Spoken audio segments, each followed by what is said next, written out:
যেই শরীর হারাম দ্বারা উপার্জিত, হারাম দ্বারা গড়েছে, তার জন্য জান্নাত হারাম, সেই শরীর জান্নাতে প্রবেশ করবে না। নবী সাল্লাল্লাহু আলাইহি সাল্লাম একদিন দেখছেন, তিরমিজির হাদিস, কাবা শরীফ, আল্লাহর ঘর কাবা ধরে দোয়া করতেছে এক লোক, ইয়া রব ইয়া রব। নবীজি সাহাবীদেরকে তাকাইয়া বললেন, দেখো, মাতআমুহু হারাম, মাশরাবুহু হারাম, গুযিয়া বিল হারাম, মালবাসুহু হারাম, ফাআন্না ইউস্তাজাবু লাহু। খেয়াল করে দেখেন, নবীজি বলেন, দেখো তো, এই লোকটা যা খাইছে হারাম, যা পান করছে তা হারাম, যা গায়ে দিছে তা হারাম, শরীরের গোস্ত রক্তগুলো যা হয়েছে তাও হারাম। ফাআন্না ইউস্তাজাবু লাহু, তাহলে বলো কিভাবে তার দোয়া কবুল হবে? তাহলে আল্লাহর কসম নবী বলছে, যার উপার্জন হারাম, যার খাদ্য খাবার পানীয় লেবাস পোশাক হারাম টাকায়, হারামের রোজগারে, আল্লাহর কসম তার দোয়া কবুল হয় না, তার দোয়া কবুল। আমনে বলবেন বহুত হারাম করে দুনিয়া তো অনেক কিছু হয়েছে, আরে এটা দোয়া লাগে না, এগুলোর জন্য দোয়া লাগে না, এমনি হয়। দুনিয়া আল্লাহ যারে যেটা বরাদ্দ এটা দিবেই, আপনি কইলেও দিব, না কইলেও। এটা স্বাভাবিক বিষয়, এটা একদম স্বাভাবিক। আল্লাহ নবী সাল্লাল্লাহু আলাইহি সাল্লাম বলছেন, ইন্নার রিজকা লা ইয়াতলুবুল আবদা কামা ইয়াতলুবু আজালু। নবীজি বলেন, দুনিয়ার রিজিক মানুষের এইভাবে মানুষের কাছে পৌঁছে, মৃত্যু যেভাবে মানুষের কাছে পৌঁছে। মৃত্যু কি চাইতে হয়? কথা বলেন না কেন? মৃত্যু কি আবদার করতে হয়? এমনি এমনি আসে। লা নাসআলুকা রিজকা নাহনু নারযুকুকা। আল্লাহ বলছে, বান্দা, আমি তোমার কাছে রিজিক চাই না, রিজিক তো আমিই দেই। অফিস সামাই রিজকুকুম, আল্লাহ বলে রিজিক তোমাদের আসমানে। ওমা মিন দাব্বাতিন ফিল আরদি ইল্লা আলাল্লাহি রিজকুহা, আল্লাহ বলে জমিনে যা বিচরণ করে প্রত্যেকের রিজিক আমি আল্লাহর দায়িত্বে, আমি সেটা পৌঁছাবো। সুবহানাল্লাহ। লান ইয়ামুতা নাফসান হাত্তা তাস্তাকমিলা রিজকাহা, নবীজি বলেন, কেউ মরবে না তার জন্য বরাদ্দকৃত রিজিক পূর্ণ না করে। এই লোকমা ভাত আপনার রিজিকে আছে, আপনার বাসেও কন্যাই আপনার মারতে পারতো না, আর বাতিটা খাইয়ে দিত। তাইলে দুনিয়া বরাদ্দ করা, দুনিয়ার রিজিক বরাদ্দ করা, বরাদ্দ করা ভাই এমনি মিলে যায়, এমনি মিলে। তাহলে কাফের বেঈমানরা ৬০ ডালার দিন দোয়া করে না? কি রে বেড়া, বলো, বোঝো নাই কথা? হিন্দু, বৌদ্ধ, ইহুদি, খ্রিস্টান তো হেরা ৬০ ডালার দিন দোয়া করায়নি, তো হ্যাঁ হুজুর মুনাজাত করি। দুনিয়া এমনি মিলে যায়, কিন্তু আসল বিষয় হলো আখিরাত মিলবে কিনা। আসল বিষয় কি? আখিরাত মিলবে কিনা। দুনিয়া আল্লাহ তাআলা জন্তু জানোয়ার, ইমানদার, কাফের, বেঈমান, কুকুর, বিড়াল, গরু, ছাগল, কীট পতঙ্গ সবাইকে খাওয়ায়, কিন্তু আল্লাহর কসম হাসরের ময়দানে আখিরাতে আল্লাহ কোন নাফরমানকে এক ঢোক পানিও পান করতে দিবে না। এক চক্ষু বন্ধ হইলে কবর থেকে নিয়ে নাফরমান আর কোনদিন পানি মিলবে, আর কোনদিন তৃষ্ণা নিবারণ হবে না, আর কোনদিন খাবারের চাহিদা পূরণ হবে না। এই শেষ, এই শেষ। দুনিয়া ডাকলেও মিলে, না ডাকলেও মিলে। আল্লাহকে যে সেজদা করে আল্লাহ তারেও খাওয়ায়, আল্লাহরে যে সেজদা করে না আল্লাহ তারেও খাওয়ায়। এখানে ইমানদারও রিজিক পায়, কাফের বেঈমানও রিজিক। এটা তেমন আশ্চর্য কিছু না ভাইয়া। দুনিয়া কাফের বেঈমানও ভোগ করে, জন্তু জানোয়ারও ভোগ করে। যেন দুনিয়া খাইতেছি পড়তেছি, আল্লাহর রহমতে খাইয়া দাইয়া ভালো আছি, না না, এক ইমানদার খাইয়া দাইয়া ভালো থাকে না, ইমানদার ইমানে আমলে ভালো থাকে। মুসা আলাইহিস সালাম তার বিবিকে নিয়ে ওই মাদায়েন শুআইব আলাইহিস সালামের এলাকা থেকে আল্লাহর নির্দেশে মিশরে ফিরতেছিলেন। রাতের অন্ধকারে প্রচন্ড ঠান্ডায়, ওনার স্ত্রী শীতে ঠান্ডায় কাঁপতেছিল। তো ওই সময় একটু আগুনের তালাশে যেন ঠান্ডাটা একটু কমে, এই জন্য মুসা আলাইহিস সালাম ওই টিলার উপরে উঠছিলেন। তাহলে বুঝাই গেল যে প্রচন্ড ঠান্ডা ছিল। এখানে আছে কোরআন শরীফে, মুসা আলাইহিস সালাম ওনার বিবিকে বললেন, ওই যে গাছের মধ্যে মনে হয় যেন আগুন লাগছে, তো গাছের ডাল আগুনে পুড়তেছে, যদি আমি একটা ডাল আগুনে পোড়া আগুন সহ আনতে পারি, তাহলে তুমি একটু আগুন পোহাইলে ঠান্ডা কমবে। তাহলে এই জন্য উনি আসছেন, ইন্নী আনাস্তু নারান। উনি বলছেন ওনার বিবিকে যে তুমি এখানে অপেক্ষা করো, আমি তোমার জন্য একটু আগুন তালাশ করি ঠান্ডা কমানোর জন্য। এই অবস্থায় আল্লাহ তাআলা ওনাকে বলছেন জুতা খুলে ফেলো। তাহলে এত প্রচন্ড ঠান্ডার মধ্যে হিসাবে তো এটা বলার কথা না, তারপরেও মহান আল্লাহ পাক বললেন। তার মানে আল্লাহর কথা শুনবার আদব জুতা খুলে। নাহলে পাহাড়ে মর্যাদা কোনোভাবেই মুসা নবীর চাইতে বেশি হইতে পারে না। মনে করো পাহাড়টা যদি দামিও হয়, তো পাহাড়টা কি মুসা নবীর চাইতে দামি? তো তাইলে যে না, পাহাড়ের সম্মানে জুতা খুলতে বলছে কেন? পাহাড় তো মুসা নবীর চাইতে কি হইতে পারে না, দামি হইতে পারে। এই জন্য এটা আল্লাহর কথা শুনবার আদব। 2 নাম্বার কথা হলো মনোযোগ দরকার। তোমরা যারা ভাই স্বেচ্ছাসেবক আছো, কমপক্ষে তোমরা বসাও বাকিদেরকে।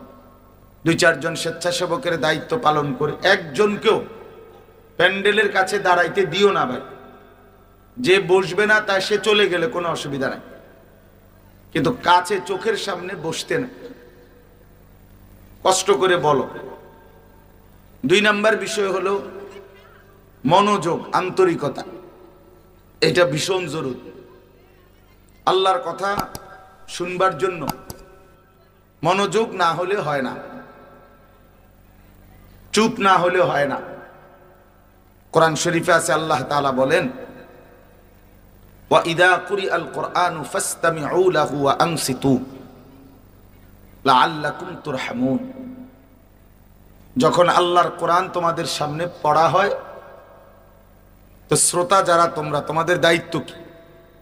আল্লাহ বলছেন তোমাদের দায়িত্ব 2টা।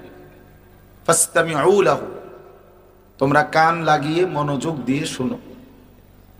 ওয়া আনসিতু, এবং চুপ থাকো। সরাসরি আদেশ আল্লাহ যে কান লাগিয়ে মনোযোগ দিয়ে শোনো এবং চুপ থাকো। এতে লাভ কি হবে? আল্লাহ নিজেই বলছেন লাআল্লাকুম তুরহামুন, এতে অবশ্যই তোমাদের উপরে আল্লাহ পাকের রহমত বর্ষিত হবে। সুবহানাল্লাহ। রহমত বর্ষিত হবে মানে কি? তাফসীরের মধ্যে লিখছে, এই চুপ থেকে শোনা এবং মনোযোগ দিয়ে শোনার বরকতে আল্লাহ তাআলা তোমাকে আল্লাহর হুকুম পালনের তৌফিক দান করে। এটা রহমত, আল্লাহর দয়া, যে আল্লাহ তাআলা আল্লাহর কথা মানবার তৌফিক দিছে। তাহলে বোঝা গেল আল্লাহর হুকুম পালন করা, আল্লাহর ইবাদত করতে পারার জন্য আল্লাহর কথার প্রতি মনোযোগী হইতে হয়, চুপ থাকতে হয়, দিল দিয়ে শুনতে হয়, কান লাগিয়ে শুনতে হয়। এতে কি হয়? নিজের মধ্যে আল্লাহ তাআলা আমলের তৌফিক দেয়। বান্দা তখন আল্লাহর হুকুম মানতে পারে। আল্লাহকে ডাকার জন্য আল্লাহর দেওয়া তৌফিক লাগে। আল্লাহ তাআলা সবাইকে আল্লাহকে ডাকার তৌফিকও দেয় না। এই জন্য মনোযোগের জন্য এবার আমার দ্বিতীয় কথা হলো, যত জনের হাতে মোবাইল, এই সবগুলো মোবাইল নামায় ফেলা। একটা মোবাইলও আর আলগি দেওয়া যাবে না, উঁচা করা যাবে না। সরাসরি বললাম আমি, নামাও, এগুলা নামাও ভাই। যে শুনলা না আমার কথা, দয়া করে তুমি উঠে যাও। তোমার মতো ফালতু শ্রোতা আমার দরকার নেই। 2-4 জন শ্রোতা না হলেও চলুন, আওয়াজ করো না। এজন্য এটা জরুরি, তুমি চোখের দিকে তাকায়া শোনো, আল্লাহর কথার প্রতি মনোযোগী হও। এটা বরকত হবে ভাই। একটা মাহফিলের আয়োজন মানে এই না যে আমরা প্রত্যেকের মোবাইল ধরলাম, যে হুজুর আপনি ওয়াজ করেন, আপনার ওয়াজের উদ্দেশ্য হলো আমাদের সবার মোবাইলে উঠানো।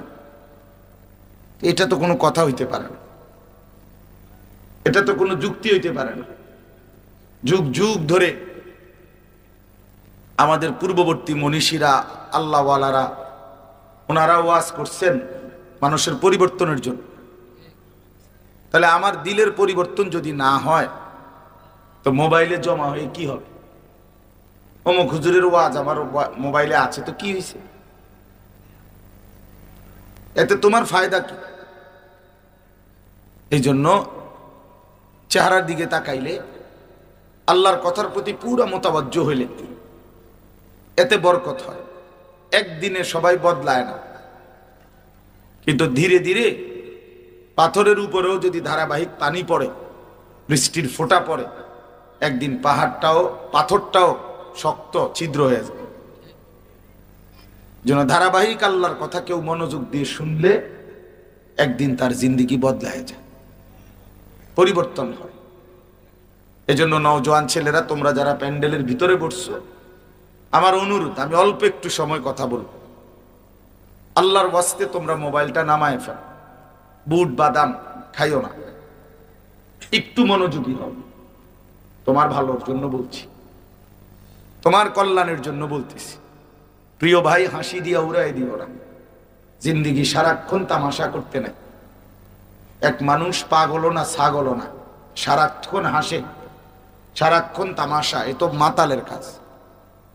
প্রতিবন্ধী যে মাতাল, তার সিরা, সে সারাক্ষণ হাসে, সে নিজের কোনো দায়িত্বশীলতা গন্তব্য কিছু বোঝে না, কি করছে কি না করছে কিছুই জানে না। এ তো স্বাভাবিক সুস্থ মানুষের পরিচয় না, প্রতিবন্ধী। ভালো কইলেও হাসে, মন্দ কইলেও হাসে, সারাক্ষণ একই রকম, তো অস্বাভাবিক মানুষ। এজন্য আল্লাহর কথার প্রতি মনোযোগী হইতে হয়। হাদিসের মধ্যে আছে, সাহাবায়ে কেরাম যখন আল্লাহর কথা শুনতেন, হযরত বারা ইবনে আযিব বলেন, কাআন্না আলা রুউসিনা তাইর, যেন আমাদের মাথার উপরে, কাঁধের উপরে পাখি বসতো। অর্থাৎ এতটাই স্থির হয়ে মনোযোগ দিয়ে শুনতেন যে পাখি আইসা বসতো। নড়াচড়া করলে কোনো ডালে পাখি বসে না, যে পাখি ডাল মোটা, নড়ে কম, পাখি ওই ডালে বসে। এজন্য সাহাবায়ে কেরাম এরকম স্থির হইতেন। হাদিসের মধ্যে আছে, সাহাবায়ে কেরাম বলেন, নবীজি যখন আমাদের সামনে ওয়াজ করতেন, আমাদের তখন দুইটা অবস্থা হইতো, শ্রোতাদের, সাহাবাদের। কি? জারাফাত মিনহাল উয়ুন ওয়া ওয়াজিলাত মিনহাল কুলুব, আমাদের চোখ দিয়ে পানি ঝরতো, আমাদের অন্তরগুলো আল্লাহর ভয়ে কাঁপত। এই ছিল রাসূলুল্লাহ সাল্লাল্লাহু আলাইহি সাল্লামের নসিহত শুনবার পরে সাহাবায়ে কেরামের হালাত। কোরআন শরীফে আছে, ওয়া ইদা সামিউ মা উনজিলা ইলার রাসূল তারা আয়ুনাহুম তাফিদু মিনাদ দাম'। আল্লাহ তাআলা বলেন, আমার রাসূলের সাহাবীরা কেমন, যখন আমার রাসূলের উপরে কোরআন নাজিল হয় আর তিনি যখন তার সাহাবীদের সামনে সেটা তেলাওয়াত করে আর তারা যখন শুনে, আল্লাহ সাক্ষী দিতেছে, আমার বন্ধুর সাহাবীদের সকলের চোখ দিয়ে তখন অঝরে পানি ঝরতে থাকে। কোরআন শরীফের আয়াত, তারা আয়ুনাহুম তাফিদু মিনাদ দাম', আপনি দেখবেন তখন তাদের চোখ দিয়ে পানি ঝরছে। মিম্মা আরাফু মিনাল হক, কেন পানি ঝরছে? তারা কোরআন, হক, মহান আল্লাহ পাকের বাণী, নিজেদের দায়িত্ব কর্তব্য বুঝতেছে, অনুধাবন করতেছে যে আল্লাহ আমাকে বলছে, মহান আল্লাহ আমাকে বলছে, আমার মালিক আমাকে ডাক দিছে। এই জন্য প্রিয় ভাই, আমরা কিন্তু মুসলমান, এটা ইনসাফ। এতটুকু আকল দিমাগ যদি না হয়, তুমি মুসলমান হইলা কেন? সামান্যতম যদি বেঈমানের সাথে পার্থক্য না থাকে, তো তুমি ইমানদার হইলা কেন? মুসলমান হিসাবে একজন কিছুটা স্বাতন্ত্র, কিছুটা ভিন্নতা, নিজস্ব স্বকীয়তা, নিজস্ব কিছু ব্যক্তিত্ব তো থাকা চাই। এক কাফের, মুশরিক, বেঈমান, ইহুদি, খ্রিস্টান, হিন্দু, বৌদ্ধ, দম্পট, বখাটে, দুশ্চরিত্র, তারা যে যেমন যা করছে তার সব কিছুই যদি তোমরা মুসলমান হিসাবে নওজোয়ান তোমাদের পছন্দ হয়, তো তোমার মুসলমান কোথায়, ইসলাম কোথায়? এই জন্য এটা এতটুকু ভাবা উচিত। আত্মমর্যাদা অনেক বড় নিয়ামত, আত্মসম্মান। আত্মসম্মান আমরা কিতাবে পড়ছি, গোটা পৃথিবীর মধ্যে কুরাইশ বংশে নবী জন্ম নিলেন কেন? পৃথিবীর সবচেয়ে আত্মমর্যাদা সম্পন্ন বংশ কুরাইশ বংশ, নবীজির বংশ। সাহারায় ওরা ধুকে মরে, তবু পরে না শিকল পদ্ধতির। অর্থ হলো কুরাইশ বংশীয় মানুষ ছিল এমন, যারা কোনোদিন পৃথিবীতে কারো কাছে মাথা নোয়ানো, অন্য কোনো মানুষের কাছে, এটা তাদের অভিধানেও নেই। খুব বেশি আত্মমর্যাদা, মরে যাবে প্রয়োজনে ভুকে মরে যাবে, মরুভূমিতে জীবন দিয়ে দিবে, কিন্তু আত্মসম্মান তারা হারায় না। এটা সাংঘাতিক। এই জন্য কুরাইশ বংশীয় মানুষ খুব আত্মমর্যাদা সম্পন্ন ছিল। আমাদের নবী সাল্লাল্লাহু আলাইহি ওয়াসাল্লাম, ওনার একটা যুদ্ধ হয়েছিল মক্কা বিজয়ের পরে, হুনাইনের যুদ্ধ। নবীজি 12,000 সাহাবী নিয়ে ওই যুদ্ধে কাফেরদের মোকাবেলায় গেছিলেন। কাফের ওই যুদ্ধে কম ছিল, মাত্র 4,000। এই নবীজির জীবনের একটাই যুদ্ধ, যেই যুদ্ধে কাফের কম, ইমানদার বেশি, সেটা হুনাইনের যুদ্ধ। হুনাইন একটা জায়গার নাম আরবে। তো ওই যুদ্ধে যখন কাফের কম, 12,000 মুসলমান, তো মুসলমানদের মধ্যে 2-1 কেউ কেউ একটু মুখে মুখে বলছে আর কি, হালকা, যে আজকে আর কি যুদ্ধ করবে, ইতান্ত এমনি উড়ে যাবে, আমরা তো 12,000, ওরা 4,000 মাত্র, এগুলা তো প্রথম ফু দিলে উড়ে যাবে, কি যুদ্ধ করবা, এরকম একটু মন্তব্য করছে নিজেদের মধ্যে আপোষে আর কি। আল্লাহ তাআলা এটা পছন্দ করেন। তো যুদ্ধ শুরুতেই প্রথম ফিডার লগেই 4,000 কাফের সামনে 12,000 সাহাবী ময়দান ছেড়ে দিছে, মানে সামাল দিতে পারে না। অথচ এরা সেই যোদ্ধা যারা বছরের পর বছর যুদ্ধ করে, কিন্তু আজকে আর টিকছে না। 12,000 সাহাবী ময়দান ছেড়ে দিছে। কিন্তু আমার বলার উদ্দেশ্য হলো যে কথাটা, এই চূড়ান্ত বিপদের মুহূর্তে যুদ্ধের ময়দানে রাসূলুল্লাহ সাল্লাল্লাহু আলাইহি ওয়াসাল্লাম এক কদম পিছপা হয়, এক কদম। উনি একাই দাঁড়াইছিলেন এবং বলছেন, আনান নাবিয়্যু লা কাযিব, আমি মিথ্যা নবী নই, আমার উপরে আল্লাহর সাহায্য আসবে। আর কি বলছেন, আনা ইবনু আব্দুল মুত্তালিব, এই কথাটা বলার জন্য তিনি কাফেরদের দিকে তাকাইয়া বলছে, আমি আব্দুল মুত্তালিবের বংশের ছেলে, মানে আমি কুরাইশ, আমি প্রয়োজনে শহীদ হব, আমি এক কদম পিছপা হব, একাই যুদ্ধ করব, জান দেব, কিন্তু পরাজিত ভাইগা যাওয়া এটা আমাদের বংশে নেই। প্রিয় ভাই, আত্মসম্মান, আত্মমর্যাদা, গায়রত, আরবিতে এটারে বলে গায়রত। আত্মমর্যাদা, আত্মসম্মান, প্রেস্টিজ, কনসার্ন, আত্মসম্মান বোধ, এটা বহুত বড় নিয়ামত। যার এটা নাই সে অপদার্থ। তোমার চলনে বলনে কথায় কোনো কিছুতে কোনো স্বাতন্ত্রতা নাই। বেঈমান যখন যেটা তোমারে দেয় তুমি সেটাই লুফে নাও, তুমি আত্মমর্যাদাহীন, বেগায়রত। যখন কোনো কাফের, মুশরিক, ইহুদি, খ্রিস্টান, নাস্তিক, মুরতাদ, কোনো নর্তকী, কোনো লম্পট কোনো একটা চুলের মডেল দিছে, তুমি সেটাই গ্রহণ করে নিছো। কোনো একটা ডিজাইন স্টাইল দিছে, তুমি সেটাই গ্রহণ করে নিছো। তাহলে নিজস্ব কোনো জায়গার মধ্যে দাঁড়ায় থাকতে পারবে। ওই গাছের মতো যে গাছ বাতাসে এদিকেও দোলে ওইদিকেও দোলে, দুনো দিকে দোলে। এই জন্য আমরা তাফসিরে পড়ছি, গাছকে কেন কাইটা লাকড়ি বানাইয়া আগুনে ফালায় কেন? কারণ গাছের মধ্যে অধিকাংশই ইস্তেকামাত নেই, মানে দৃঢ়তা নাই, মজবুতি নেই, হে দোনো দিকে লড়ে বাতাসের তালে। এই জন্য তারে আগুনে ফেলে দেয়। এক মুমিনের সবচেয়ে বড় সম্পদ ইস্তেকামাত। গোটা পৃথিবী উল্টে যাবে, আমি আমার আল্লাহর পক্ষে আছি, আমি কোরআনের সাথে আছি, আমি আমার রাসূলের সাথে আছি।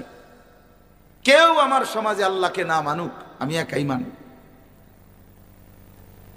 এই যে অনুভূতিটা ইস্তেকামাত, এটা সবচেয়ে বড় সম্পদ। কোরআনুল কারীমের মধ্যে আছে, আল্লাহ তাআলা বলেন, ইন্নাল্লাযীনা ক্বালু রাব্বুনাল্লাহ সুম্মা ইসতাকামু। আল্লাহ তাআলা বলেন, যারা জীবনভর জীবনের সব জায়গায় বলে, সব ব্যাপারে যে আমার রব শুধুই আল্লাহ, এবং এই কথার উপরে ইস্তেকামাত দৃঢ় থাকে, মজবুত থাকে, যে পাহাড় নড়ে যাবে আমার ঈমান নড়বে না, পৃথিবী এক সাইড হয়ে যাবে আমি আমার আল্লাহকে ছাড়ব। আল্লাহ তাআলা বলেন, এমন বান্দা মৃত্যুর মুখোমুখি হলে আমি আল্লাহ জান কবজের আগেই আমার অনেক বড় ফেরেশতাদের একটা কাফেলা দল আমার সেই বান্দার কাছে মৃত্যু সজ্জায় পাঠিয়ে দেব। তারা আজরাইল আসার আগে চলে আসে, তাফসীরে আছে মালাকুল মউত রূহ কবজের আগেও ওই ফেরেশতার দল ওই ব্যক্তির কাছে এসে বলবে, আল্লাহ তাখাফু ওয়ালা তাহজানু, প্রিয় ভাই তুমি কোনো ঘাবড়াইও না, ভয়ও পাইও না, চিন্তাও করো, আমরা আছি, আসছি। আজরাইল আয়ুক যাই আয়ুক সমস্যা নাই, মরবা ঠিক আছে, কিন্তু আবশিরু বিল জান্নাতিল্লাতী কুনতুম তুআদুন, সারা জিন্দেগি যে আল্লাহর উপরে মজবুত ছিলা, আজকে মৃত্যুর পূর্বেই তুমি আমাদের কাছ থেকে জান্নাতের সুসংবাদ গ্রহণ করো। সুবহানাল্লাহ। আবশিরু, এই ইস্তেকামাত, ইস্তেকামাত। ছেলেরা আমার, নওজোয়ান সাথী, তোমাদের মধ্যে তো ইস্তেকামাত বেশি থাকার, তুমি তো বুড়া না, বুড়ো মানুষ তো একটু দুর্বল হয়ে গেছে, তুমি তো পুরা নওজোয়ান, তোমার শরীর, স্বাস্থ্য, জীবন, যৌবন, হাত পাও, চোখ, নাক, কান সব কিছু সবল, তুমি কেন হেরে গেলা বেঈমানের কাছে? তুমি কেন ইহুদির কাছে হেরে গেলা? তুমি কেন খ্রিস্টানের কাছে হেরে গেলা? তুমি কেন বেঈমানের কাছে হেরে গেলা? এক ওয়াক্ত নামাজ যারা পড়ো না, তুমি তো পরাজিত, তুমি তো ব্যর্থ, তুমি তো বেঈমানের কাছে হেরে গেছো। বেঈমান তোমার এই চক্রান্তের জালে আটকাই দিছে, তোমার কপালে সেজদা নাই। ছেলেরা, তোমাদের যাদের কপালে সেজদা নাই, মনে রাখো তুমি কোনো মানুষের বাচ্চা না।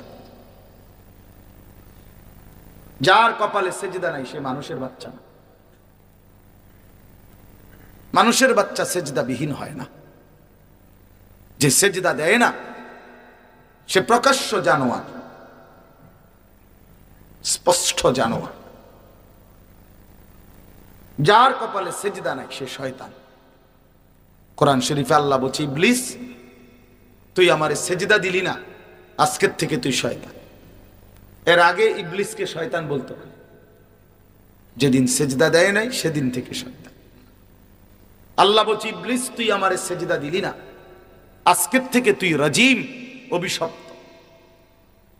আল্লাহ বলছেন, ইবলিস তুই আমাকে সেজদা দিলি না, আজকের থেকে নিয়ে কিয়ামত পর্যন্ত ওয়া ইন্না আলাইকাল লা'নাতা ইলা ইয়াউমিদ্দিন, কোরআনের আয়াত, তোর উপরে আমি আল্লাহর লানত তোর উপরে। এজন্য বেনামাজি নাফরমান মনে রাখিস, তোর উপরে আল্লাহর লানত,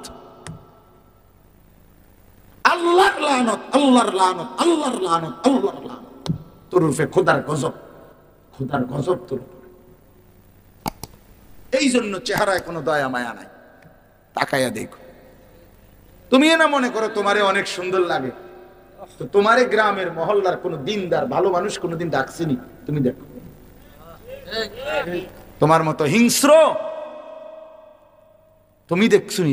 তোমার সমবয়সী না, তোমার লগে আড্ডা মারে, সমবয়সী তো সেও ফালতু, তো ফালতু তো ফালতুর কাছেই থাকে। সেও তো নারী দেখা অভ্যস্ত, ছবি দেখে, উলঙ্গ নাচ দেখে, জিনা ব্যভিচারের দৃশ্য দেখে, সেও তো মোবাইলে নাচ গান অশ্লীলতার ডুবা। এই জন্য না সে তোমার লগে জুড়ছে। কোনো ভালো মানুষ তোমার সাথে জুড়ছে কিনা সেটা দেখো।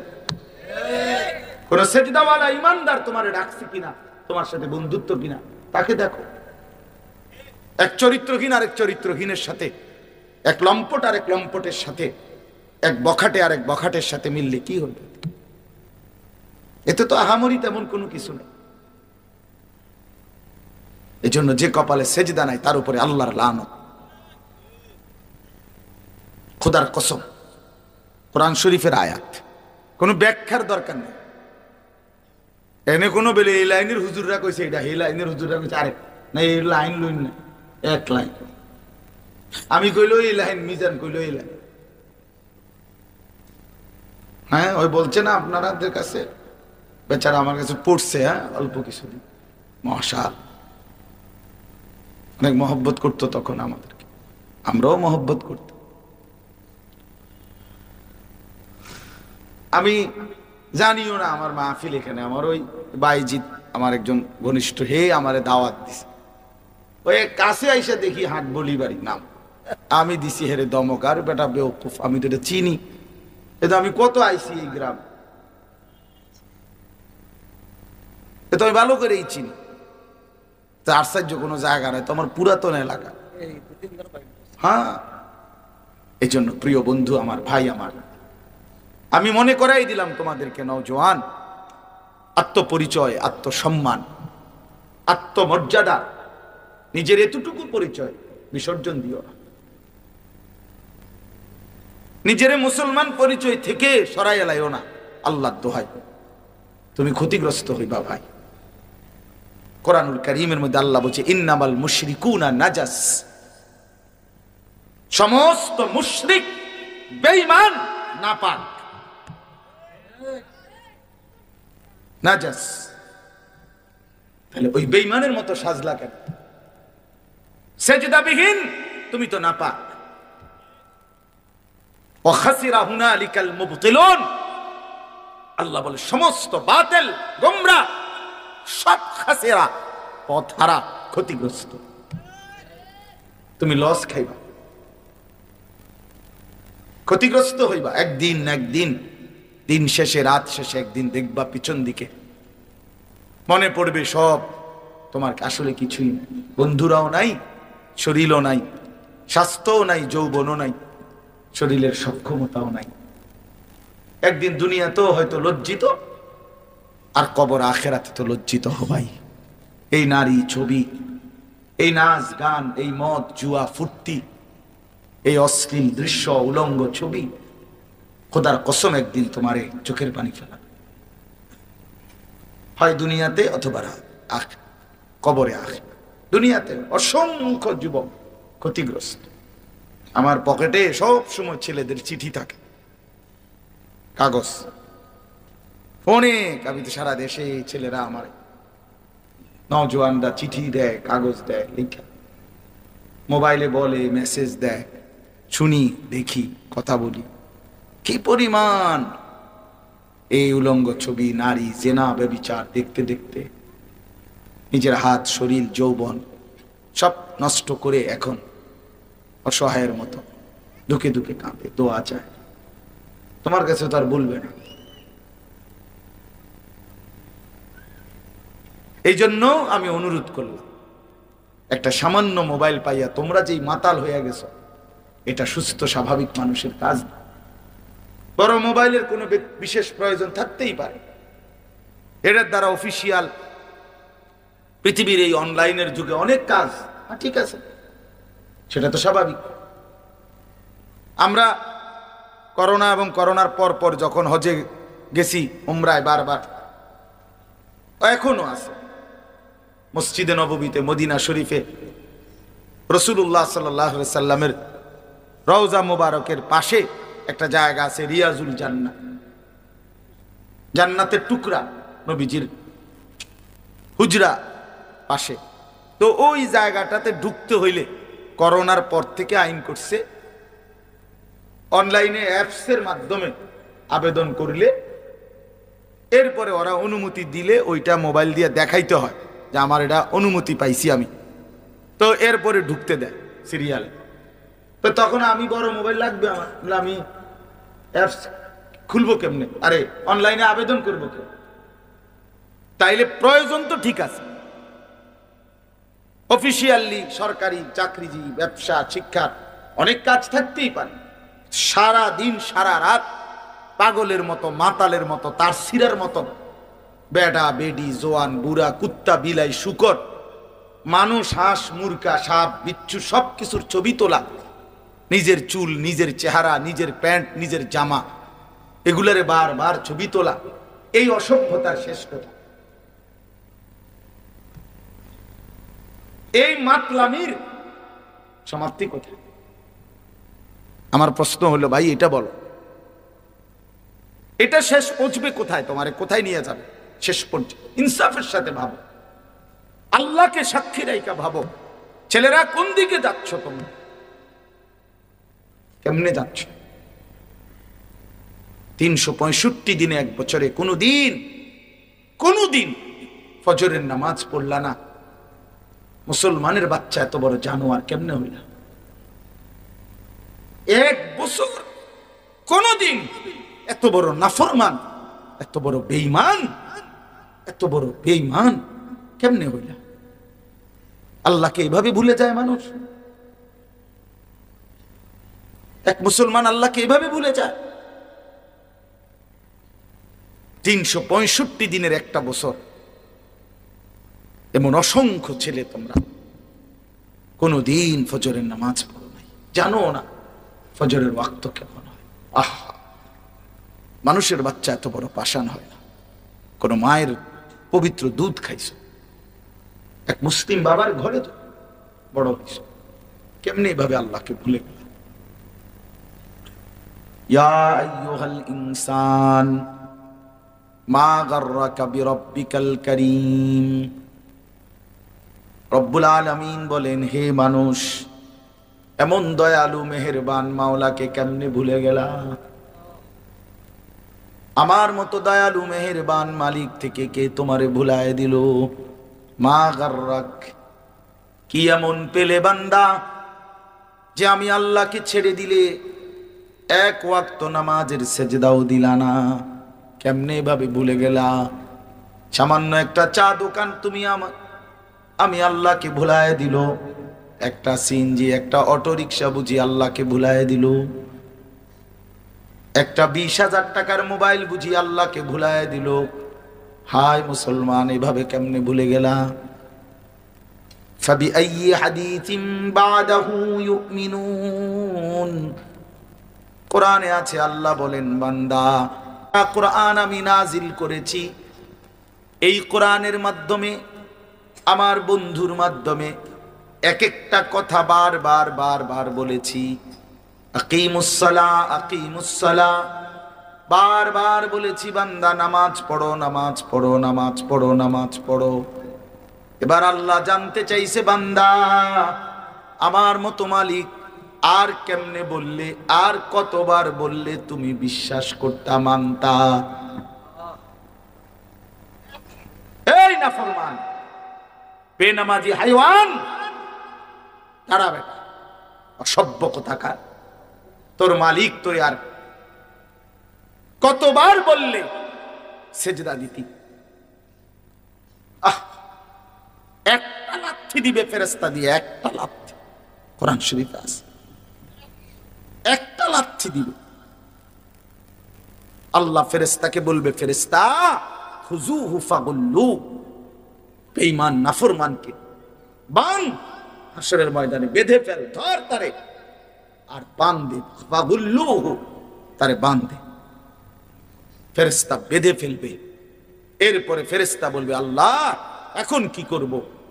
কোরআন শরীফে আছে, আল্লাহ বলবেন, সুম্মাল জাহিমা সাল্লু, একটা লাথি মাইরা জাহান্নামে ছুঁড়ে মারবে। মার লাথি,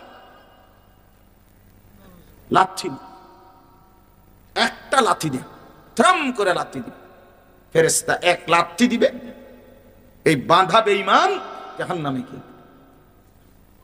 সুম্মা ফি সিলসিলাতিন যারউহা 70 যিরাআন ফাসলুকু। এরপরে কি হবে? আল্লাহ কোরআনে বলেন, এরপরে জাহান্নামের ফেরেশতা ওই ভিতরে ফেরেশতারও আছে জাহান্নামে। ওই ফেরেশতারা এই নাফরমান বেঈমানকে 70 হাত আগুনের শিকল দিয়া 70 জিরাআন, 70 মানে 70 হাত আগুনের শিকল দিয়ে বেঁধে আল্লাহর কসম কুত্তার মতো আল্লাহ বলবে ফাসলুকুহু, আরে কুত্তার মতো জাহান্নামের মধ্যে ঘুরাও আর সমস্ত বাকি জাহান্নামীদেরকে দেখাও এই বেঈমানের অপরাধ কি শোনাও। ফাসলুকুহু অর্থ হলো ঘুরাও, কুত্তার মতো ঘুরাও তার চারদিকে। কি মনে করছো? হ্যাঁ, আখিরাত মামুর বাড়ি।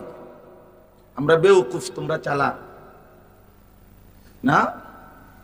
আমরা যারা 5 ওয়াক্ত নামাজ পড়ি আমরা বেউকুফ, তুমি চালাক। পরের নারী দেখলে চালাক, জেনা ব্যভিচারের দৃশ্য দেখলে চালাক, উলঙ্গ ছবি দেখলে চালাক, গান বাদ্য আর নাচ গান এটা বুদ্ধিমান, এটা বুদ্ধিমান। সুদের টাকা বুদ্ধিমান, হারাম রোজগার এটা বুদ্ধিমান, অবৈধ উপার্জন এটা চালাক তো বাটপার। কথা বলেন না? কেউ যদি বলে কেমন চালাক দেখছো তিতে বেড়া, 100 গ্রাম কম দিয়া 1000 গ্রাম 1 কেজি বেচালাইছে, এটা চালাক তো বাটপার, এটা চিটার। তাহলে সুদখোর চালাক না, সুদখোর বাটপার, ঘুষখোর বাটপার, কিস্তিখোর বাটপার, এগুলা চিটার বেটা, চিটার বেটা, বাটপার। তুই চালাক কিসের? তুই সমাজকে জবাই করে দিস।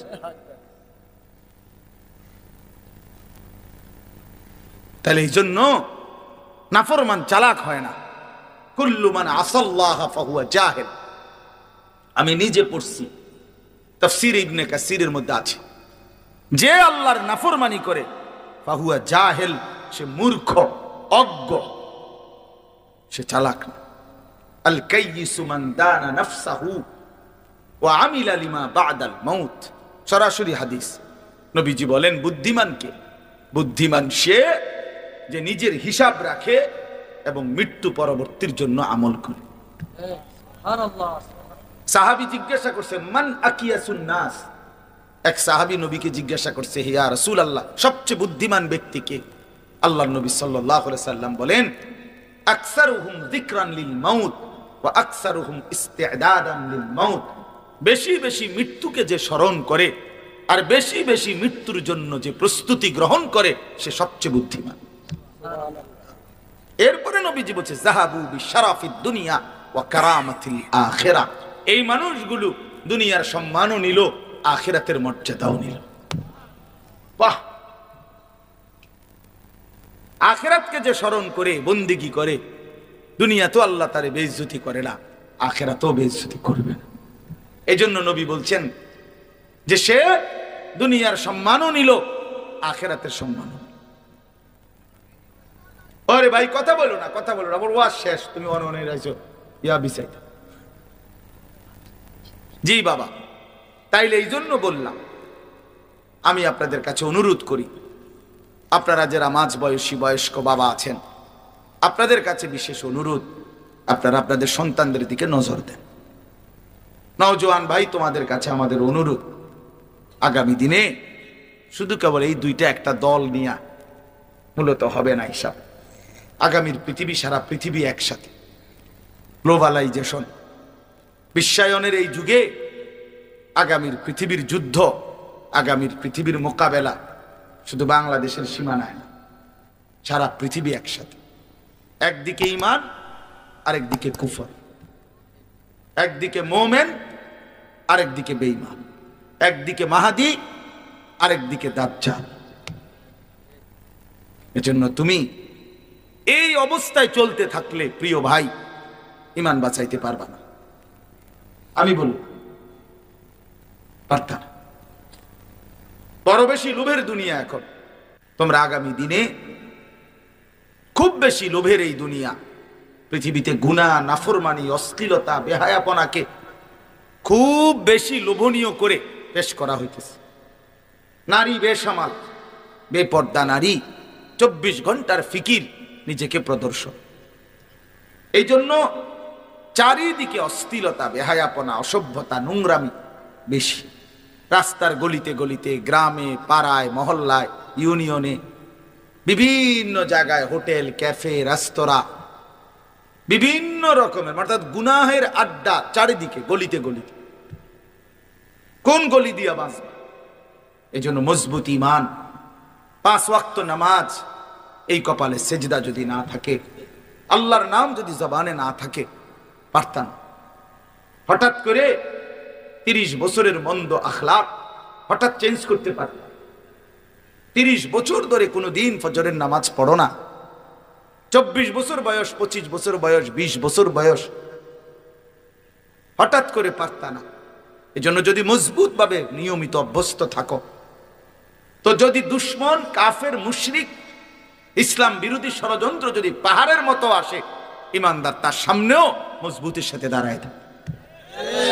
কিন্তু এর জন্য মহান আল্লাহ পাকের সাথে সম্পর্ক থাকা দরকার, এই কপালে সেজদা থাকা দরকার, সেজদা থাকা দরকার। আমরা হাদিসে পড়ছি, ইমানদার যুবক দাজ্জালের সামনে বলবে, আমি সাক্ষ্য দিতেছি তুই কাফের। দাজ্জাল হত্যা করবে ইমানদার যুবককে, হত্যা কইরা আবার তাকে নতুন করে দাঁড় করাবে, বলবে এই যে দেখলি তোকে আমি হত্যা করে আবার জীবন দিলাম, তাহলে এখন স্বীকার কর যে আমি খোদা। তখন হাদিসে আছে, নবী বলেন, ইমানদার যুবক তখন বলবে, আল্লাহর কসম, এবার আমি মজবুত হইলাম, এবার আমি আগের চাইতে দৃঢ় হইলাম যে তুই আসলেই কাফের। কারণ নবী বলছে দাজ্জাল হত্যা কইরা আবার জীবন দিতে পারবে, এখন দে আবার, এখন আবার হত্যা, এখন আবার করে আবার ফিরা, এবার আর পারবে না। অর্থাৎ ইমানদার তখন জান দিয়েও বেঈমানের মোকাবেলায় আল্লাহর উপরে মজবুত থাকে। এই জন্য আলহামদুলিল্লাহ, তোমরা অনেক নওজোয়ান আসছো, তোমাদেরকে মোবারকবাদ, ধন্যবাদ। আল্লাহর জন্যই আসছো, আল্লাহর কথা শুনতেই আসছো। তাহলে প্রিয় ভাই, যেহেতু আল্লাহর কথা শুনতেই আসছো, তাহলে আরেকটু আগাও, আরেকটু আগাও। তুমি নামাজ ধরেই ফেলো, তুমি সেজদা দিয়েই ফেলো, শরীর পবিত্র রাখো, গুনাহ ছাড়বার জন্য নিয়ত করো, দেখবা দিলের মধ্যেও শান্তি লাগবে, জিন্দিগিটাও সহজ সরল হবে, আল্লাহ তাআলা আখিরাতেও স্বামী বানাবে। আসলে গুনাহমুক্ত জীবন অনেক সহজ হয়, আরাম হয়, মজাদার হয়। গুনাহ শান্তি দেয় না, আল্লাহর কসম, আল্লাহর কসম। প্রতিটা গুনাহ আগুন, আল্লাহ কোরআনে বলছে। অতএব আগুন কখনো শান্তি দেয় না, গুনাহ তৃপ্তি দেয় না, লোনা জলে তৃষ্ণা মেটে না। যে পানি লবণাক্ত, ওই পানি দ্বারা তৃষ্ণা মেটে না। অতএব যেটা গুনাহ, আল্লাহর কসম, ওইটা দ্বারা তৃপ্তি হয়। এক সাগর মদ পান করলেও মদখোর, নেশাখোর, গাঞ্জাখোর, ফুট্টাখোর, বাবাখোর, ডাইলখোরকে জিজ্ঞাসা করো, ইয়াবাখোরকে, কোনোদিন সে তৃপ্ত হয় না। কিন্তু পানি 1 গ্লাস পান করলেই তৃপ্ত হয়েছে। গুনাহ তৃপ্তি দেয়। যে যুবক উলঙ্গ ছবি দেখো, নারী দেখো, সারা পৃথিবীর সব নারী উলঙ্গ করলেও তোমার তৃপ্তি হবে না। কিন্তু ইমানদার একজন পবিত্র স্ত্রী, হালাল একজন স্ত্রী দিয়েই তার 70 বছরের জিন্দেগি পার হয়েছে, তৃপ্ত। হালাল যেটা, এটা সুখ দেয়, হালাল যেটা সেটা তৃপ্তি দেয়, হালাল যেটা সেটা দিলের সুকুন, হৃদয়ের প্রশান্তি দেয়। গুনাহ তৃপ্তি দেয়। ওই ভাইয়ের পুরা মনোযোগ মোবাইলটার দিকে, হ্যাঁ, ওনার পুরা খেয়াল হইল হুজুরের কথা, যায় অন্য মানুষে তো শুনতেছে আর কি, তার পরে জিঙ্গায় লইব, বুঝলেন না? আপনি অন্যদের থেকে পরে জিগায় নিয়ে, মানে এটা অনেকের অভ্যাস যে আরো বলুক, আমি আমার মতো। হুজুরের আব্বাই কইলো আমি লড়তাম, বুঝলেন না? আমি যেটা করতেছি এটা হুজুর কি তা আবার, হ্যাঁ, এটা ঠিক না, ঠিক না, এটা উচিত না, এটা উচিত। আল্লাহ আমাদেরকে বুঝ দান করে। চলেন এবার আমি ছোট ছোট 6টা আয়াত পড়ছি, এই আয়াতটার তরজমা বলি, আমার কথা শেষ। আমার আসলে মাগরিবের পরেই বয়ান করার কথা ছিল, আমি উপযুক্ত টাইম দিতে পারি নাই, আসতে দেরি হয়ে গেছে। আমি এর আগে আরো 2টা মিটিং, বয়ান, সারাদিন ঝামেলায় থাকি রাতে, এই কারণে আসতে দেরি হয়েছে। ইনশাআল্লাহ আমি আসলেই, আল্লাহ যদি তৌফিক দেয়, আল্লাহ পাক তৌফিক দিলে, সুযোগ দিলে আবার কখনো ইনশাআল্লাহ আরো লম্বা সময়ের জন্য আসবো। 30 নম্বর পারা, 83 নম্বর সূরা। সূরাটার নাম হলো তাতফিফ। আমি যেই সূরাটা পড়ছি তাতফিফ, এই সূরাটার 6টা আয়াত আমি পড়ছি। প্রথম 6 আয়াত আল্লাহ তাআলা বলতেছেন, বিসমিল্লাহির রহমানির রহিম, ওয়াইলুল লিল মুতাফফিফিন, যারা তাতফিফ করে তাদের জন্য জাহান্নাম। আমি বলতেছি ব্যাখ্যা, আগে তরজমাটা শুনুন। যারা তাতফিফ করে তাদেরকে বলা হয় মুতাফফিফ, তাদের জন্য জাহান্নাম। শব্দটা হলো তাতফিফ, ত আকার তা, ত, তাত, ফ দীর্ঘিকার ফি, ফ, এই তাতফিফ। বুঝছেন নি বাংলাটা? ফ মানে ফল লিখতে যেই ফ, তাতফিফ। তো আল্লাহ বলেন যারা তাতফিফ করে তাদের জন্য দুর্ভোগ, লাঞ্ছনা, আযাব, জাহান্নাম। প্রশ্ন হলো তাতফিফ কি? ঠিক আছে না? তাতফিফ অর্থ 2টা।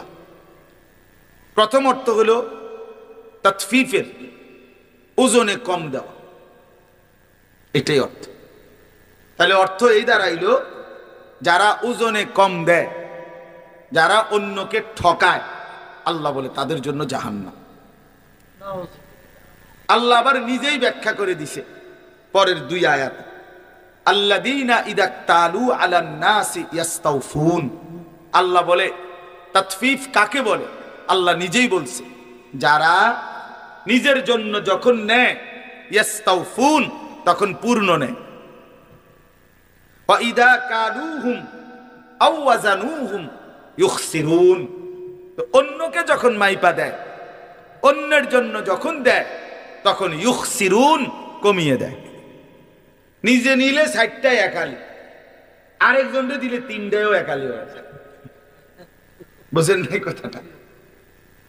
নিজে নিলে 1000 গ্রামে 1 কেজি, আর অন্যেরে দিলে মাঝে মধ্যে 900 গ্রামেও কি।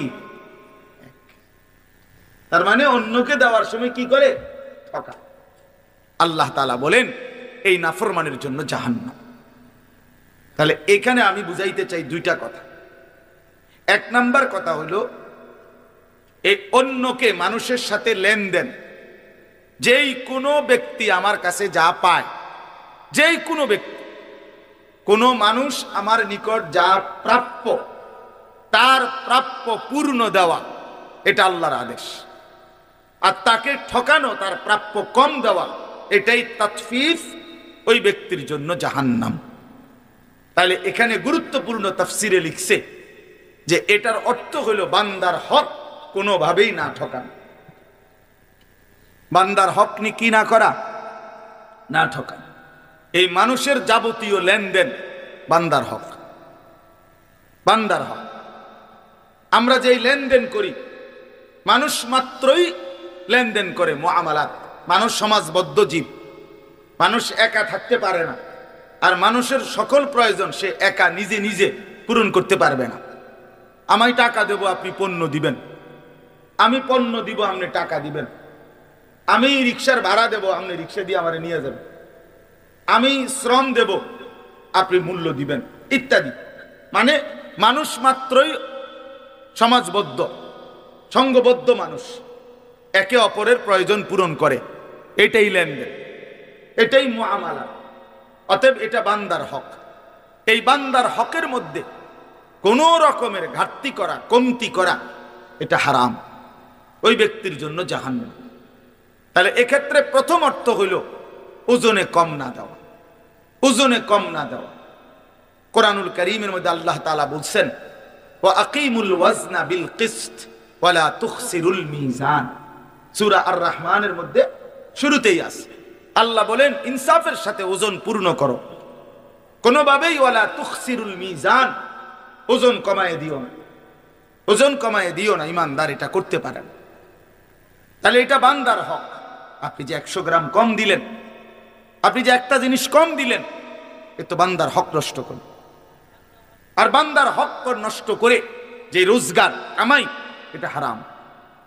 এটা কি বলেন? হারাম। এজন্য আল্লাহর নবী সাল্লাল্লাহু আলাইহি সাল্লাম বলেন, লা ইয়াদখুলুল জান্নাতা জাসাদুন গুজিয়া বিল হারাম।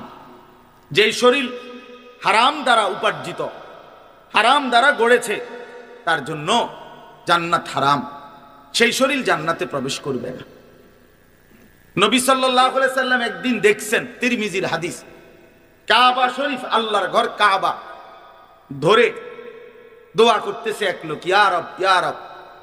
নবীজি সাহাবীদেরকে তাকাইয়া বললেন, দেখো, মাতআমুহু হারাম, মাশরাবুহু হারাম, গুজিয়া বিল হারাম, মালবাসুহু হারাম, ফাআন্না ইউস্তাজাবু লাহু। খেয়াল করে দেখেন, নবীজি বলেন, দেখো তো, এই লোকটা যা খাইছে হারাম, যা পান করছে তা হারাম, যা গায়ে দিছে তা হারাম, শরীরের গোস্ত রক্তগুলো যা হয়েছে তাও হারাম। ফাআন্না ইউস্তাজাবু লাহু। তাহলে বলো, কিভাবে তার দোয়া কবুল হবে? তাহলে আল্লাহর কসম, নবী বলছে, যার উপার্জন হারাম, যার খাদ্য খাবার পানীয় লেবাস পোশাক হারাম টাকায়, হারামের রোজগারে, আল্লাহর কসম, তার দোয়া কবুল হয় না। তার দোয়া কবুল। আমনে বলবেন, বহুত হারাম খোরের দুনিয়া তো অনেক কিছু হয়েছে, আরে এটা দোয়া লাগে না, এগুলোর জন্য দোয়া লাগে না, এমনি হয়। দুনিয়া আল্লাহ যারে যেটা বরাদ্দ এটা দিবেই, আপনি কইলেও দিব, না কইলেও। এটা স্বাভাবিক বিষয়, এটা একদম স্বাভাবিক। আল্লাহর নবী সাল্লাল্লাহু আলাইহি সাল্লাম বলছেন, ইন্নার রিজকা লা ইয়াতলুবুল আবদা কামা ইয়াতলুবু আজালু। নবীজি বলেন, দুনিয়ার রিজিক মানুষের এইভাবে মানুষের কাছে পৌঁছে, মৃত্যু যেভাবে মানুষের কাছে পৌঁছে। মৃত্যু কি চাইতে হয়? কথা বলেন না কেন? মৃত্যু কি আবদার করতে হয়? এমনি এমনি আসে। লা নাসআলুকা রিজকা নাহনু নারযুকুকা। আল্লাহ বলছে, বান্দা, আমি তোমার কাছে রিজিক চাই না, রিজিক তো আমিই দেই। অফিস সামাই রিজকুকুম, আল্লাহ বলে রিজিক তোমাদের আসমানে। ওমা মিন দাব্বাতিন ফিল আরদি ইল্লা আলাল্লাহি রিজকুহা, আল্লাহ বলে জমিনে যা বিচরণ করে প্রত্যেকের রিজিক আমি আল্লাহর দায়িত্বে, আমি সেটা পৌঁছাবো। সুবহানাল্লাহ। লান ইয়ামুতা নাফসান হাত্তা তাস্তাকমিলা রিজকাহা। নবীজি বলেন, কেউ মরবে না তার জন্য বরাদ্দকৃত রিজিক পূর্ণ না করে। এই লোকমা ভাত আপনার রিজিকে আছে, আপনার বাসেও কন্যাই আপনার মারতে পারতো না, আর বাতিটা খাইয়ে যেত। তাইলে দুনিয়া বরাদ্দ করা, দুনিয়ার রিজিক বরাদ্দ করা, বরাদ্দ করা ভাই, এমনি মিলে যায়, এমনি মিলে। তাহলে কাফের বেঈমানরা 60 ডালার দিন দোয়া করে না? কিরে বেড়া, বলো, বোঝো নাই কথা? হিন্দু, বৌদ্ধ, ইহুদি, খ্রিস্টান তো হেরা 60 ডালার দিন দোয়া করায়নি, তো হ্যাগো হুজুর কই মুনাজাত কই। দুনিয়া এমনি মিলে যায়, কিন্তু আসল বিষয় হলো আখিরাত মিলবে কিনা। আসল বিষয় কি? আখিরাত মিলবে কিনা। দুনিয়া আল্লাহ তাআলা জন্তু জানোয়ার, ইমানদার, কাফের, বেঈমান, কুকুর, বিড়াল, গরু, ছাগল, কীট পতঙ্গ সবাইকে খাওয়ায়, কিন্তু আল্লাহর কসম, হাসরের ময়দানে আখিরাতে আল্লাহ কোন নাফরমানকে এক ঢোক পানিও পান করতে দিবে না। এক ঢোক। চক্ষু বন্ধ হইলে কবর থেকে নিয়ে নাফরমান আর কোনদিন পানি মিলবে না, আর কোনদিন তৃষ্ণা নিবারণ হবে না, আর কোনদিন খাবারের চাহিদা পূরণ হবে না। এই শেষ, এই শেষ। দুনিয়া ডাকলেও মিলে, না ডাকলেও মিলে। আল্লাহকে যে সেজদা করে আল্লাহ তারেও খাওয়ায়, আল্লাহরে যে সেজদা করে না আল্লাহ তারেও খাওয়ায়। এখানে ইমানদারও রিজিক পায়, কাফের বেঈমানও রিজিক। এটা তেমন আশ্চর্য কিছু না ভাইয়া। দুনিয়া কাফের বেঈমানও ভোগ করে, জন্তু জানোয়ারও ভোগ করে। যেন দুনিয়া খাইতেছি পড়তেছি, আল্লাহর রহমতে খাইয়া দাইয়া ভালো আছি, না না, এক ইমানদার খাইয়া দাইয়া ভালো থাকে না। ইমানদার ইমানে আমলে ভালো থাকে। জিফুত লইয়া আপনার দয়ায় 10 জনের দোয়ায় আল্লাহর রহমতে খাইয়া দাইয়া ভালো আছে, দূর বেটা তোরতে ভালো আছে কাফের। এই কথার ভিত্তিতে যদি ভালো থাকা হয়, তো খাইয়া দাইয়া তো বেঈমান আরো ভালো আছে। তো এটার মধ্যে আর কি তা 4 তলা বিল্ডিং আপনি আচ্ছা ইউরোপ আমেরিকার মধ্যে 4 তলা বিল্ডিং কেউ গণার ধরে? এটা তো মূর্খের গরম। আমার ওই যে আমার পরিচিত ইউরোপে থাকে, বলতেছে হুজুরে আপনারা যে সমস্ত প্রাইভেট কারে চড়েন এগুলা দিয়ে ইউরোপের মধ্যে ছাগল টানে। এগুলা দিয়ে কি টানে? ছাগল টানে। এখন আমি যদি বলি শোনেন খামখেয়ালি বক্তা মনে করেন না, প্রাইভেট কারে আইছি, তার একজন বিদেশি কবে হুজুর আর এইদিকে তো ছাগল টানে, আপনি এইটা লইয়া নিয়ে ফুটাঙ্গিরি মারতে নাইছেন, তা তাইলে এটার মধ্যে ফুটাঙ্গিরির কিছু আছে? এটা মাতবরির কি মিয়া? অহংকারের কি? এটা সোফার মধ্যে আলাদা বিশেষত্ব কি? এসি ফ্রিজের মধ্যে আলাদা বিশেষত্ব। ইউরোপ আমেরিকার মধ্যে তো এসি রুমের মধ্যে কুকুর ঘুমায় না, বিড়াল ঘুমায়, শুকরের ফার্ম, সেন্ট্রাল এসি, দামি অত্যাধুনিক সাবান দিয়ে গোসল করায় শুকর কি? তো কি হিসেবে? এজন্য বাপ দোস্ত আমার, দুনিয়া ভোগ করা হামরি কিছু না, আসল বিষয় আখিরাত। আসল বিষয় কি? চলেন তো আল্লাহ তাআলা বলেন বান্দার হক যে নষ্ট করে এই ওজনে কম দেয়, মানুষের হক যে কমিয়ে দেয়, যেই কোনো কিছু, বোনের সম্পদ বান্দার হক, আপন ভাইয়ের সম্পদ বান্দার হক, আপন ফুফুর সম্পদ বান্দার হক, আপন ভাতিজার সম্পদ বান্দার হক, আপন প্রতিবেশীর সম্পদ বান্দার হক, বাড়ির পড়শির সম্পদ বান্দার হক, স্ত্রীর মোহর বান্দার হক। এগুলো কেন নষ্ট করলেন? কেন দিলেন?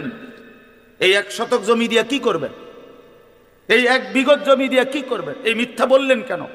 এতগুলো দলিলের ফ্যাঁস, এতগুলো সর্দার মাতব্বর টাকা পয়সা খাবাইয়া, এত বাটফারি নয় সই কইরা কিতা লইলেন? জমি 2 শতক, জমি 10 শতক, 30 বছর মামলা কইরা কি বেশি কি হইল? এটা কি রাইখা যাবেন না? কথা বলেন না কেন? আরে বলেন, আপনিও রাইখা যাবেন। আপনি যেই ফুতের লেগে থুইয়া গেছেন, তেও কবরে যাইবার দিন এই 10 শতক থুইয়াই যাবেন। কেন বান্দার হক নষ্ট করলেন? নিজের আখেরাত বরবাদ করলেন কেন? সন্তানের আখেরাত বরবাদ করলেন। এই জন্য বান্দার হক নষ্ট না কর, আল্লাহ নিষেধ করছে। আর এটার আরেকটা ব্যাপক অর্থ হইল যে তাতফিফ, এই কথাটাই মূল।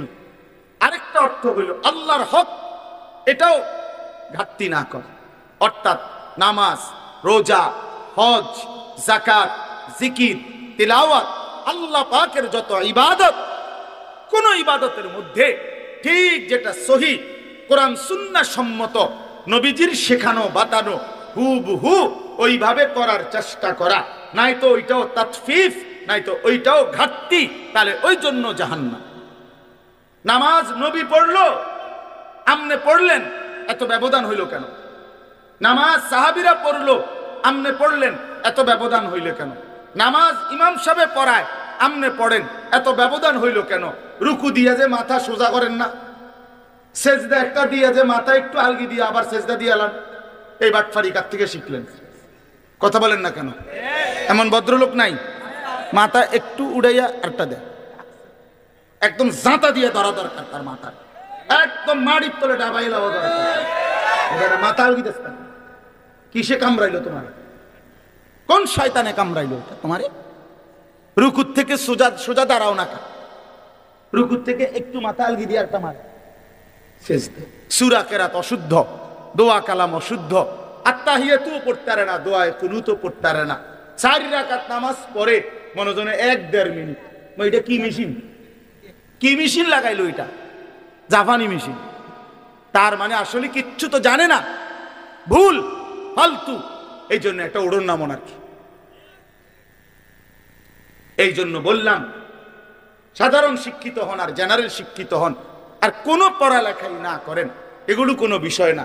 মুসলমান মাত্রই আল্লাহর ইবাদতের মধ্যেও কোনো রকমের ঘাটতি কমতি করা যাবে না। এই কথা আমার শেষ। ওয়াইলুল লিল মুতাফফিফিন, এই 2 জিনিস।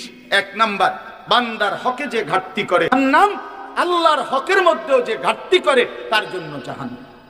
আল্লাহ বলেন যারা ঘাটতি করছো তাদেরকে এবার আল্লাহ বলেন আলা ইয়াযুন্নু উলাইকা আন্নাহুম মাবউসুন। হায় নবী, এদেরকে জিজ্ঞেস করেন না, এই তোমরা যে বান্দার হক নষ্ট করছো, আল্লাহর হক নষ্ট করছো, তোমরা কি আখিরাতে হাসরের ময়দানে দাঁড়াইবে না? এই যে আল্লাহ জানতে চাই, আলা ইয়াযুন্নু উলাইকা আন্নাহুম মাবউসুন, এই তোমরা কি দাঁড়াইবে না? আরে ছেলেরা, বাপ, তোমরা যে নামাজ পড়ো না, এই মুসলমানের বাচ্চা, তুই কি হাসরের ময়দানে দাঁড়াইবি না বাপ? কেন পড়ো না নামাজ? এই আমার সন্তান, আমার ভাই, আমার ছেলে, কেন নামাজ পড়ো না? তুই মরবি না ভাই? তোর বাপ মরছে, তুই মরবি না? তোর দাদা মরে গেল, তুই মরবি না? তোর বংশের পূর্বপুরুষ সব কবরে চলে গেল, তুই তো বন্ধু চলে যাবি ভাইয়া। আলা ইয়াযুন্নু উলাইকা আন্নাহুম মাবউসুন। আল্লাহ বলেন, এই নাফরমানদেরকে বলেন না, বন্ধু তোমরা কি ভেবেছো হাসরের ময়দানে উঠবা না? লিয়াউমিন আযীম, সেই মহাভয়ঙ্কর হাসরের দিন। ইয়াউমা ইয়াকুমুন নাসু লিরাব্বিল আলামিন। এই শেষ। আল্লাহ বলে, বান্দা সেদিন তো হাসরের ময়দানের এত ভয়ানক, একদিন হাসরের ময়দানের 50,000 বছর, এই লম্বা সময় খোদার কসম আল্লাহ বলছে, ইয়াকুমুন নাসু, মহান আল্লাহ পাকের সামনে এই কোটি কোটি মানুষ দাঁড়িয়েই থাকবে। এক সেকেন্ডের জন্য নড়াচড়াও করা যাবে না, বসাও যাবে না। অতএব প্রিয় বন্ধু আমার, বাপ আমার, আমি আর পারলাম না সময় দিতে। আমি অনুরোধ করলাম আপনাদের কাছে, নওজোয়ান সাথী আমার, ছেলেরা আমার, আবারও এই দোস্ত, এই প্রিয় ভাই, তোমাদের অনুরোধ করলাম, আল্লাহকে নারাজ করো না। নামাজ পড়ো, নামাজ পড়ো, নামাজ পড়ো, নামাজ পড়ো। বাবারা যারা আছেন, আপনাদের কাছে আমার অনুরোধ, হালাল উপার্জন করেন, ধোঁকা দিয়েন না, প্রতারণা করেন না। হারাম রোজগার, সুদ, ঘুষ, কিস্তি, এই হারাম টাকা ওজনে কম দিয়া ঠকাইয়া বাটপারি করে 2 নম্বরই করে রোজগার করেন না। নিজেও জাহান্নামী হলেন, পরিবারকেও জাহান্নামী বানাইলেন। মা বোনদের কাছে বলি, নিজেরা বেপর্দা জিন্দিগি হয়েন না, আল্লাহর ইবাদত করেন, নিজের ইজ্জত, নিজের পর্দা, নিজের সতীত্বের হেফাজত করেন। আল্লাহ তাআলা আমার এই সবগুলো নওজোয়ানকে নামাজি বান্দা হিসাবে কবুল করে নেন। আজকের এই মাহফিলকে ভরপুর বরকত দান করেন। সবাই বসে শুনেন, আরো উলামায়ে কেরাম নসিহত করবে, দোয়া হবে। আপনাদের জন্য মেহমানদারি তাবারুকের ব্যবস্থা আছে, আপনারা গ্রহণ করে এরপরে যাবেন। আমার একটা হাত জোর করা অনুরোধ, ছেলেরা, আমার মুসাফার জন্য আটকাইও না ভাই, আমার একেবারে অনুরোধ, আমি অনেক দূরে যাইতে হবে, আমি অনুরোধ করলাম, আমার আটকাইও না, আমি ডাইরেক্ট যাইতে হবে। এই জন্য দয়া করে কেউ হুড়াহুড়ি করো না।